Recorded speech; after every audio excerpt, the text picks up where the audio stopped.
Alright guys, so as the title says, 2007 Volkswagen 2.5.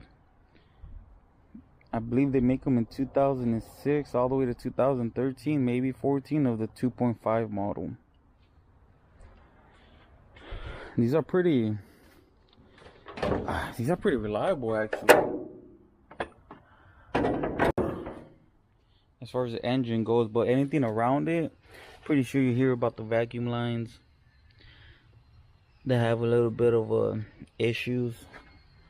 So I'm just gonna be talking about the most of the common issues that these have after 12 years of ownership. So let's just get straight down to it. As far as parts go, I only probably put in $1,500 in the last 12 years. That's non-maintenance stuff. Alright, so that's not including the ignition coils. Well, yeah, you could throw in the ignition coils. As far as oils, transmission, spark plugs, none of that. And obviously radiator fluid. But as far as everything else, well, the things that I had to replace, honestly, mass airflow sensor like 2 times. About to be a third one because I got one coming up actually.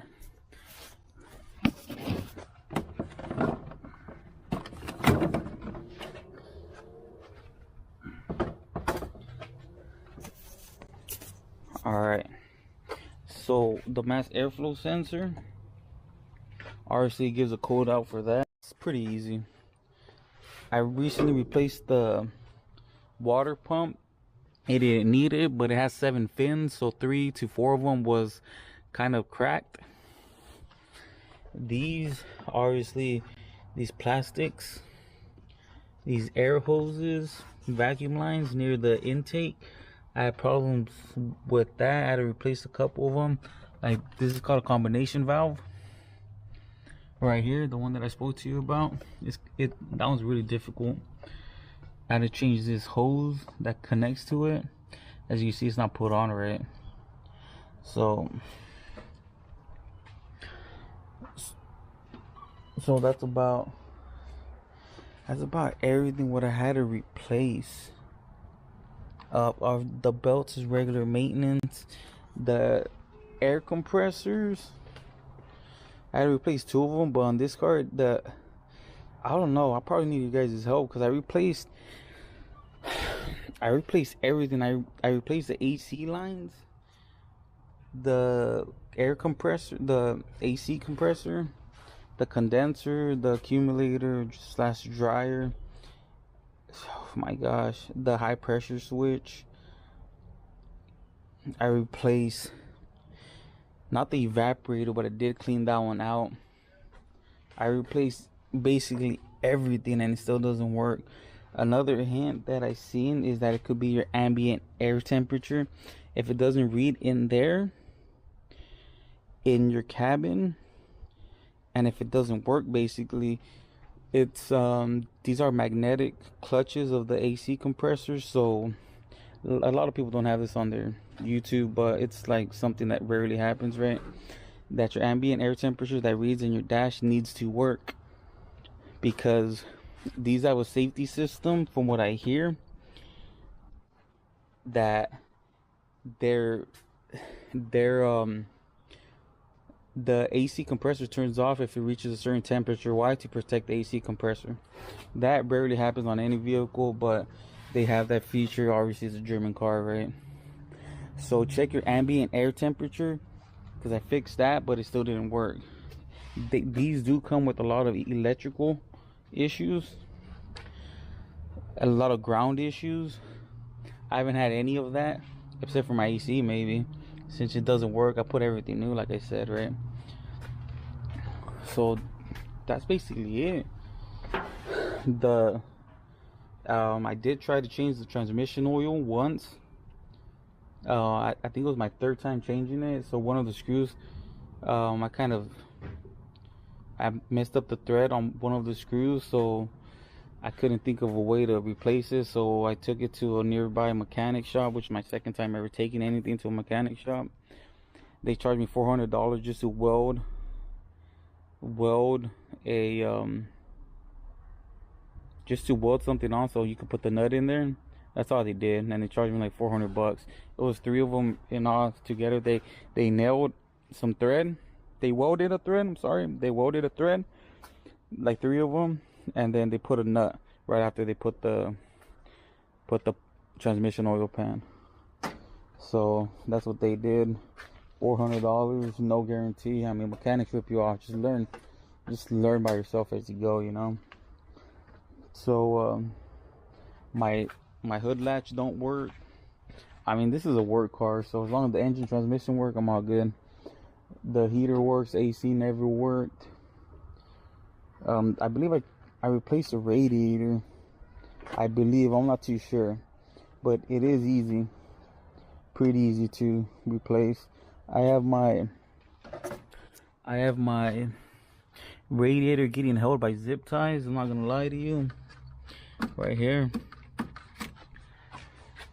because it just, I don't want everything perfect for this car. Well, I kind of do, but I mean, it's a work car. It costs 240,000 miles. Like I said, these engines, I hear they go to 380, 400, 380, 420. It's just good luck dying this little bad boy. So as we go to the inside, it's a mess, yeah, but well, one of the other ones is the headliner.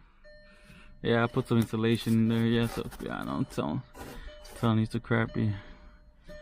It's not good. It's the headliners obviously fall off. Pretty sure you guys know about that. And that got, well, I tried to replace it, but it was just too much for me, and I just broke it. I replaced that. Those are a little known to go out, right? I had to change this combination valve. They're also common, but it was my first time changing it after 12 years. I'm not sure if it really needed it, to be honest with you. It's that thing right there, this one. All right, so what else did I have to, as the PCV valve inside there, the best thing to do is to put some WD-40, let it sit, bang it with the hammer a little bit, and just try to twist it, or grab a screwdriver and then boom, pop it out. All right, they got these little bridges right here that just clip on, so just twist it and then take it out, or a screwdriver. Just be careful you don't break this. You don't break the valve cover. It's just a little flange in there, a rubber flange. One slight little rip will cause it to misfire. A slight little rip, I'm talking about minimal flip. That was $10. Mass airflow sensor was $50. It's relatively easy to replace. Has a spring that pushes against it, so it's pretty easy. These ignition coils, I recently got that. I probably went through 2 sets. These are my third ones.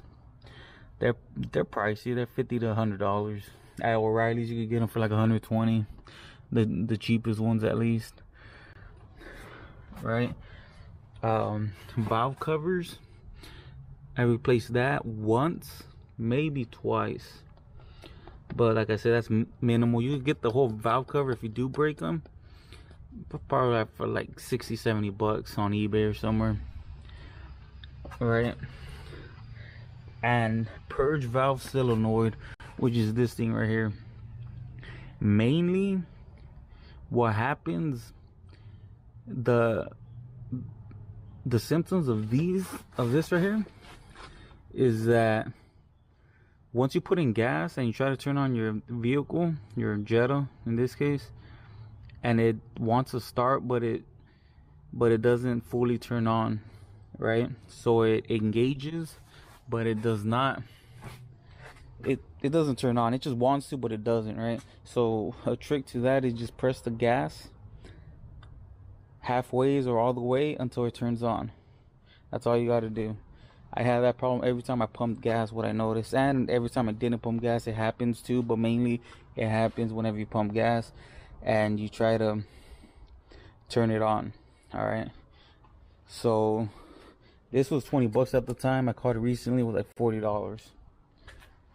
Right, the thermostat, I did change it. I don't think it needed it, but it's kind of a hassle. You got to get the manifold off, right? And it's under there. You need a special, I think, 6mm, 6mm to get that out. It's frustrated with these cars a little bit, and the key has been stuck there for 5 years. It just does not get out. If I play with it, quick little story. Me and my buddy was out there in Visalia, and prior to those days, let me close this. Prior to the days, I could have took it out and then put it back in, took it out, put it back in. I did it about 4 times. So we went to a town out there 30-40 minutes away from here, and then I took out the key, and then we went to go do whatever. We went to the store, we came back, and I tried to put it in, but it wouldn't turn. It would just go in, and it wouldn't turn on, and it wouldn't come out.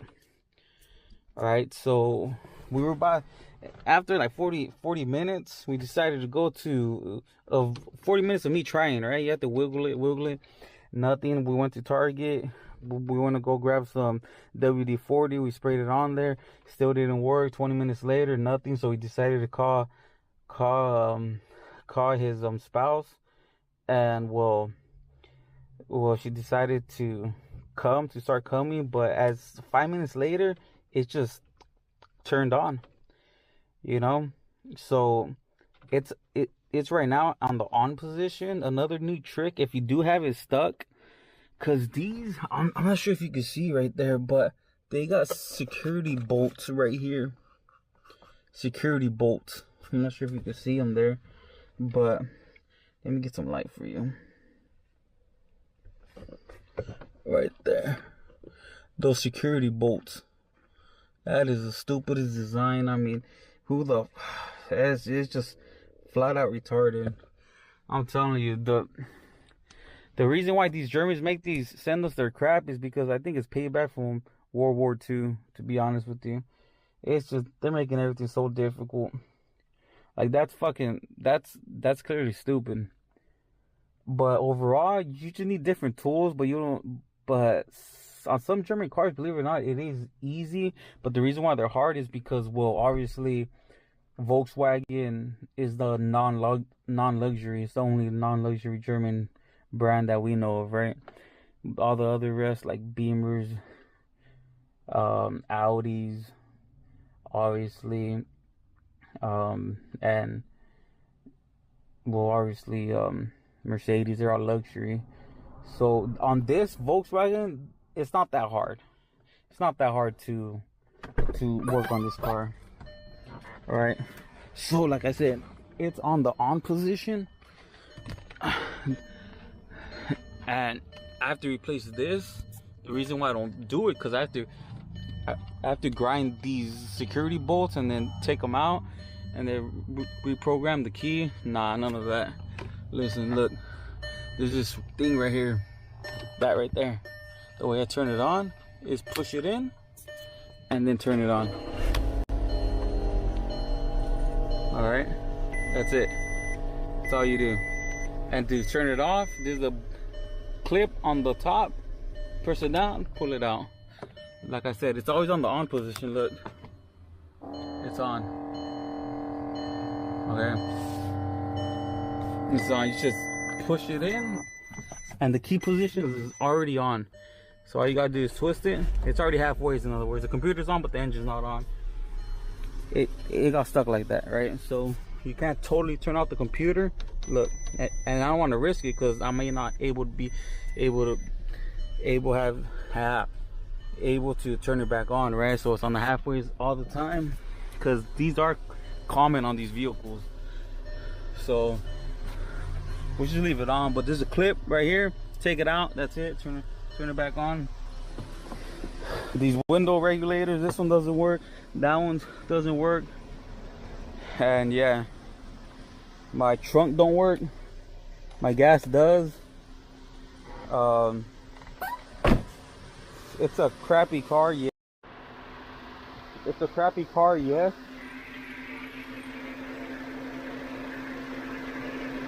It's working without this.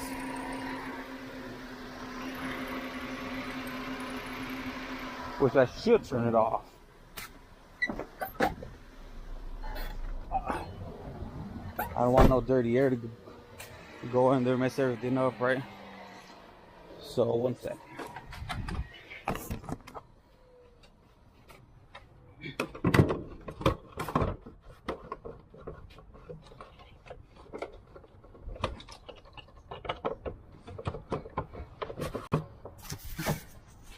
There you go. So let's start this bad boy up, this bad girl. Press that in. Turn it on, that's it. It needs a mass airflow sensor. It's kind of shaking a little bit. I think it's a PO0102 or 101. Oh, and the vacuum gasket. You guys are known as, you guys pretty much know about that if you do a little bit of research before this video or after this video. It's not a rear main seal. It's not. What it is that it's the gasket if it leaks oil. We're talking about engine oil here. So it will leak in between the transmission and the engine. You know, so get the gasket replaced. It's fairly easy to replace, or just replace the whole thing. Might as well that you're over there, but it does leak. Maybe a quarter every 2 months. But I know it recommends 540 Castrol, but I put 1040. You could even go up to diesel oil, 1540 maybe. But I could put 1040 to slow down the oil leakage instead of just buying $10 more, $15 more on Lucas. Just, which it did work okay, but didn't work great. So, you know, yeah. I mean, overall, it's a workhorse, to be honest with you. Took it for an hour away, hour there, hour back to work, and it has 240,000 miles. And as you can hear, it works just fine. Quick tip: check your fuses before you do anything to your car. It could be that. So thanks for watching. And I would recommend it. Just make sure you do the transmission filter, transmission oil every 30, 40, 50,000 miles, and you get a standard. To be honest with you, it will last long, and the automatics are pretty solid too. So it's a fairly reliable vehicle. So you guys have a good one.